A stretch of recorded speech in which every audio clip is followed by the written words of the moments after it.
ভিডিওর থাম্বনেইল পড়ে যারা ক্লিক করেছেন তারা হয়তো ভাবছেন এটি কোনো লোকাল বাসের গল্প, কিন্তু তা নয়। আজ যে গল্প শোনাবো তা হলো কিভাবে প্লাস্টিক যোগ হচ্ছে আমাদের প্রতিদিনের খাদ্য তালিকায় ডানে বাঁয়ে। যে প্লাস্টিক আমরা বাসা বাড়িতে বর্জ্য হিসেবে ফেলে দেই সেটা খেয়েই নাকি শুরু হয় আমাদের সকাল, দুপুর আর বিকেলের গল্প তো এখনো বাকি। পরিবেশ ও সামাজিক উন্নয়ন সংস্থার নতুন এক গবেষণায় উঠে এসেছে দিনের শুরুতেই আমরা যে টুথপেস্ট ব্যবহার করি তা নাকি মাইক্রোপ্লাস্টিকে ভরপুর।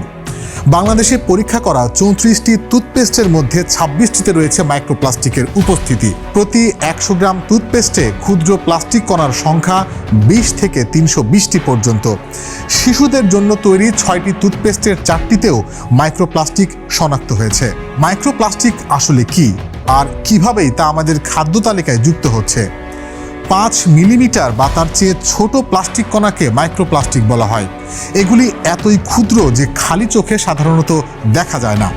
মাইক্রোপ্লাস্টিক আবার দুই ধরনের: প্রাইমারি মাইক্রোপ্লাস্টিক, প্রসাধনী বা শিল্প কারখানায় ব্যবহারের জন্য সরাসরি ক্ষুদ্র আকৃতিতে তৈরি কণা, এবং সেকেন্ডারি মাইক্রোপ্লাস্টিক, পলিথিন, প্লাস্টিকের বোতল বা বড় প্লাস্টিক সামগ্রী সূর্যের আলো ও আবহাওয়ার প্রভাবে ভেঙে টুকরো হয়ে তৈরি হয় এই কণা। আগেই বলেছি, দুপুর আর বিকেলের গল্প এখনো বাকি। মাইক্রোপ্লাস্টিক এখন খাদ্য শৃঙ্খলে প্রবেশ করেছে।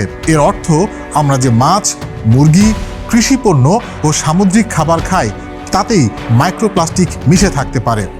মাইক্রোপ্লাস্টিক মূলত 3টি প্রধান উপায়ে আমাদের শরীরে প্রবেশ করে: খাবার গ্রহণের মাধ্যমে, বোতলজাত পানি পানের মাধ্যমে এবং শ্বাস প্রশ্বাসের সাথে বাতাস থেকে ভেসে আসা সূক্ষ্ম প্লাস্টিক কণা ফুসফুসে প্রবেশের মাধ্যমে।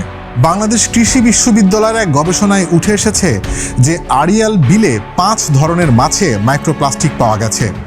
এই গবেষণা দলের প্রধান বলেছেন যে মাছগুলোর মাংসপেশিতে, অর্থাৎ আমরা যে অংশটুকু খাই তাতেই মাইক্রোপ্লাস্টিক পাওয়া গেছে।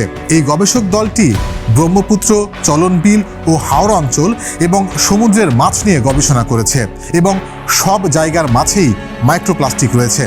এই গবেষক দলের অন্য একটি গবেষণার জন্য কুয়াকাটা ও চট্টগ্রাম উপকূল থেকে তাজা মাছ ও শুটকি সংগ্রহ করেছিল। এগুলোর মাঝে সবচেয়ে বেশি মাইক্রোপ্লাস্টিক পাওয়া গেছে শুটকিতে। এছাড়া আমরা বাজার, super shop, shopping mall, restaurant থেকে আমাদের জন্য যাই কিনি না কেন এমন কোনো পণ্য নেই যাতে প্লাস্টিক নেই। এছাড়া কাপড়ে ব্যবহৃত সিনথেটিক ফাইবার যেমন পলিস্টার, নাইলন প্রভৃতিতেও মাইক্রোপ্লাস্টিকের অস্তিত্ব পাওয়া গেছে। এভাবেই প্রতিনিয়ত পরিবেশের প্রতিটি উপাদানের সঙ্গে মিশে যাচ্ছে মাইক্রোপ্লাস্টিক, যার বিরূপ প্রভাব পড়ছে প্রাণী জগতের উপর। এর ফলে নষ্ট হয়ে যাচ্ছে প্রাকৃতিক জীববৈচিত্র্য। এই ক্ষুদ্র কণাগুলো মানব শরীরে হরমোনের ভারসাম্য নষ্ট করে।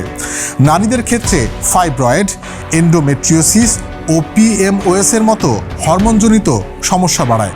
পুরুষদের ক্ষেত্রে শুক্রাণুর গুণগত মান ও টেস্টোস্টেরনের মাত্রা কমে যেতে পারে। মাইক্রোপ্লাস্টিক সময়ের আগে বয়ঃসন্ধি বা বিলম্বিত বয়ঃসন্ধি ঘটাতে পারে। শিশুর বিকাশে দীর্ঘমেয়াদী প্রভাব ফেলতে পারে এই মাইক্রোপ্লাস্টিক। মাইক্রোপ্লাস্টিকের সঙ্গে ফুসফুস, স্তন ক্যান্সার, প্রোস্টেট ও লিভার ক্যান্সারের মতো রোগের যোগসূত্র রয়েছে।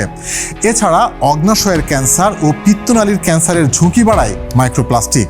মাইক্রোপ্লাস্টিক অন্ত্রের মাইক্রোবায়োমকে ব্যাহত করে, ফলে অন্ত্রের আস্তরণে প্রদাহ সৃষ্টি হতে পারে, যা খাদ্য সংবেদনশীলতা থেকে শুরু করে অটো ইমিউন রোগ ও মানসিক স্বাস্থ্য সমস্যার কারণ হতে পারে।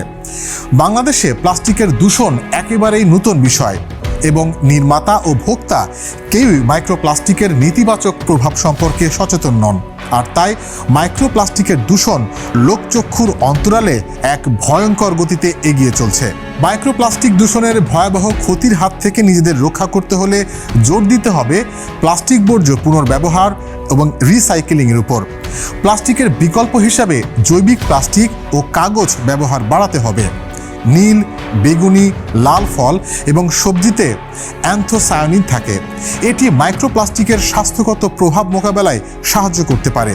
তাই খাদ্য তালিকায় ডালিম, ড্রাগন, বিট, গাজর, স্ট্রবেরি, চেরি, ব্লুবেরি, লাল পেঁয়াজ ইত্যাদি রাখা উচিত নিয়মিত।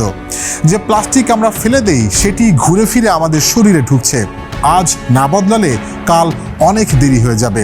সিদ্ধান্তটা এখন আপনার। প্লাস্টিক কমাবেন নাকি জীবনের ঝুঁকি বাড়াবেন?